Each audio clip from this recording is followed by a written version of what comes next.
เจริญพรเอาตัวญาติโยมอยู่เขตเด้อเขตรูปหมอกสิลงไปรูปหมอกแต่ว่าบ่ทันฮอดเทื่อแต่ว่าเขตด่านมายำเท่านี้แต่ว่าเราจะเห็นวิวนี่จะเห็นวิวเด้อภูเขาสลับซับซ้อนนี่แต่ว่าเมื่อนี้แค่นี้เฮายางผ่านมันขึ้นคณะครูบาอาจารย์จาริกผูกข้อควายปีนี้เกือบเอาบ่ได้มาสุดท้ายเดือนสุดท้ายของการเข้าพรรษาที่ได้มานี่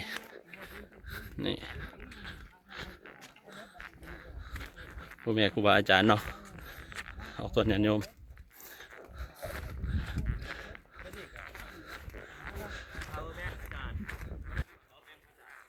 นะ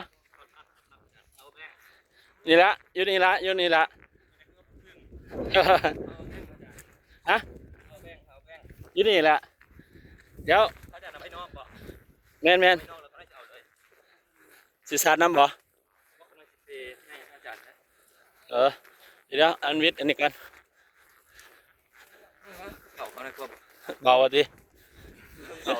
ถึงแบบอาจารย์น้อยเอาทางหน้านี่มันยัดที่ทางหลังเต็มเลยมันจึงๆอาจารย์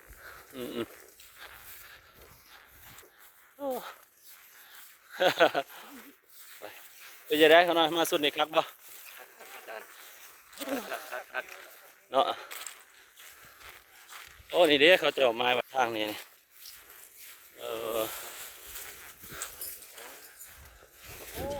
ไม่ไปจะได้เปล่าทั้งพูนโอ้ไม่มันอยากได้ไม้บ่มันอยากได้ไม้ได้เนาะ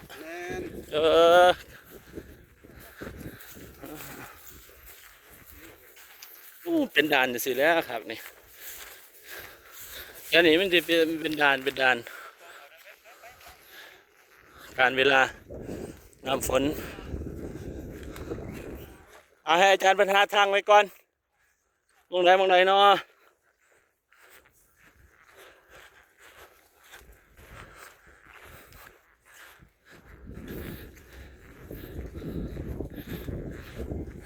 เอาก่อนบ่